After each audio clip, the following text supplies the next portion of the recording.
So usually ಎಲ್ಲರಿಗೂ ಒಂದು doubt ಇರುತ್ತೆ, ಕುಬೇರ್ ಮನೇಲಿ ಒಂದು ಎಡಿಷನ್ ರೂಮ್ ಕಟ್ಟೋಣ ಅಂತ ಹೇಳ್ಬಿಟ್ಟು ಲಾಸ್ಟ್ ಮೂಮೆಂಟ್ ಅಲ್ಲಿ ಅದನ್ನ ಡಿಸೈಡ್ ಮಾಡ್ತೀವಿ, ಅದನ್ನ ಕಟ್ಟೋಗ್ಬಿಡ್ತೀವಿ. ಸೊ ಅದ್ರದ್ದು ಅಡ್ವಾಂಟೇಜಸ್ ಏನು, ಡಿಸ್ಅಡ್ವಾಂಟೇಜಸ್ ಏನು ಅಂತ ಹೇಳ್ಬಿಟ್ಟು ತಿಳಿಸಕ್ ಹೋಗ್ತಾ ಇದೀವಿ. ನೋಡಿ, ಒಂದು ಇದು ನಾವು ಕುಬೇರ್ ಮನೇಲಿ ಮೇಲೆ ಟಾಪ್ ಅಲ್ಲಿ ಕಟ್ಟಿರೋಂತ ರೂಮು.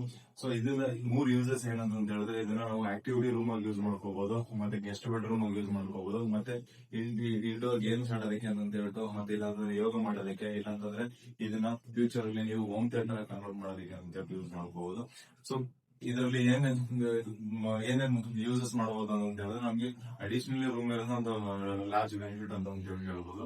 ಆಮೇಲೆ ಈ ರೂಮ್ಗೆ ನಾವು ಇಂಟೀರಿಯರ್ ಅದು ಇದು ಅಂತ ಹೇಳ್ಬಿಟ್ಟು ಏನೋ ಮಾಡಿಸೋ ಅವಶ್ಯಕತೆ ಏನಿಲ್ಲ, ಬಿಕಾಸ್ ನಮಗೆ ಇದು ಜಸ್ಟ್ ಒಂದು ಆಕ್ಟಿವಿಟಿ ರೂಮ್ ತರ ಅಂತ ಹೇಳಿ ತಿಳ್ಕೊಂಡಿರ್ತೀವಿ. ಸೊ ಇದನ್ನ ಮಾಡೋದ್ರಿಂದ ಡಿಸ್ಅಡ್ವಾಂಟೇಜಸ್ ಕೂಡ ಇದೆ. ಏನು ಅಂತ ಹೇಳಿದ್ರೆ, one and only strong disadvantage ಅಂತ ಹೇಳಿದ್ರೆ, ನಮಗೆ ಬಜೆಟ್ ಜಾಸ್ತಿ ಆಗುತ್ತೆ. ಬಿಕಾಸ್ ಯಾವೇ ಕಾಂಟ್ರಾಕ್ಟರ್ ಆಗ್ಲಿ, ಕನ್ಸ್ಟ್ರಕ್ಷನ್ ಕಂಪ್ನಿ ಆಗ್ಲಿ, ಅದನ್ನ ಸ್ಕ್ವೇರ್ ಫೀಟ್ ಬೇಸಿಸ್ ಅಲ್ಲಿ ತಗೊಳ್ಳೋದು, ಎಷ್ಟು ಏರಿಯಾಗ ನಾವು ಸ್ಲ್ಯಾಬ್ ಹಾಕ್ತಿವಿ ಅಷ್ಟಕ್ಕೆ ಅಂತ ಹೇಳ್ಬಿಟ್ಟು ತಗೊಂಡ್ಬಿಡ್ತೀವಿ. ಸೊ ಹಂಗಾಗಿ ಅದೊಂದು ನಮ್ಗೆ ಅನ್ಪ್ಲಾನ್ಡ್ ಆಗಿ ನಮ್ಗೆ ಒಂದು 3-4 ಲಕ್ಷ ಎಕ್ಸ್ಟ್ರಾ ಹೋಗೋದು ಅಂತ ಹೇಳ್ತಿರುತ್ತೆ. ಬಟ್ ಇದನ್ನ ನನ್ ಸಜೆಷನ್ ಏನೋ ಮಾಡಿಸ್ಕೋಬಾರ್ದು ಅಂತ ಹೇಳಿದ್ರೆ, ಸೊ ನೀವೇನಾದ್ರು G+2 ಕಟ್ಟಿದ್ದೀರಾ ಮನೆ, ಇಲ್ಲ ಡೂಪ್ಲೆಕ್ಸ್ ಮನೆ ಕಟ್ಟಿದ್ದೀರಾ ಅಂತ ಹೇಳಿದ್ರೆ, ನಿಮಗೆ ಲಾಸ್ಟ್ ಫ್ಲೋರ್ ಪ್ರಾವಿಷನ್ ಇದೆ ಅಂತ ಹೇಳಿದ್ರೆ, ಸೊ ನೀವು ಯೋಚನೆ ಮಾಡ್ಕೋಬೇಡಿ, ಒಂದು 5 ಲಕ್ಷ ಬಜೆಟ್ ಓವರ್ ಶೂಟ್ ಆದ್ರೂ ಪರವಾಗಿಲ್ಲ, ಈ ತರದ ಒಂದು ರೂಮ್ ಮತ್ತೆ ಒಂದು ಟಾಯ್ಲೆಟ್ ನ ಟೆರೆಸ್ ಅಲ್ಲಿ ಡೆವಲಪ್ ಮಾಡ್ಬಿಟ್ಬಿಡಿ.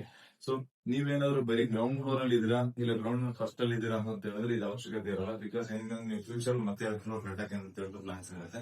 ಸೊ ಕನ್ಸ್ಟ್ರಕ್ಷನ್ ಯಾವಾಗಲೂ ನಾವು ಹೆಂಗ್ ಪ್ಲಾನ್ ಮಾಡ್ಬೇಕು ಅಂತ ಹೇಳಿದ್ರೆ, ಫೈನಲ್ ಸ್ಟೇಜ್ ನಮ್ಗೆ G+ಗೆ ಪರ್ಮಿಷನ್ ಇರುತ್ತೆ. ಸೊ ನಾವು G+2 ಗಂಟೆ ಕಟ್ಟಿದೀವಿ, ಇನ್ನೊಂದು ಫ್ಲೋರ್ ಮಾತ್ರ ಇದೆ ಅಂತ ಹೇಳಿದ್ರೆ, ಅಲ್ಲಿ ಲಾಸ್ಟ್ ಫೈನಲ್ ಮತ್ತೆ ಬಿಲ್ಡಿಂಗ್ ಕೈ ಇಡೋಕೆ ಅಂತ ಹೇಳ್ಬಿಟ್ಟು ಹೋಗ್ಬೋದು ನಾವು. ಆ ತರ ನಾವು ಕ್ಲೋಸ್ ಮಾಡ್ಕೋಬೇಕು. ಆ ಟೈಮಲ್ಲಿ 5 ಲಕ್ಷ ಎಕ್ಸ್ಟ್ರಾ ಬರೋಲ್ಲ, ರಿಸ್ಕ್ ತಗೊಂಡು ನಾವು ಮಾಡ್ಕೊಂಡ್ರೆ ಇದು ನಮ್ಗೆ ಇವಾಗಿಲ್ಲ ಅಂತಂದ್ರೆ ಫ್ಯೂಚರ್ ತುಂಬಾ ಯೂಸ್ಫುಲ್ ಆಗಿದೆ.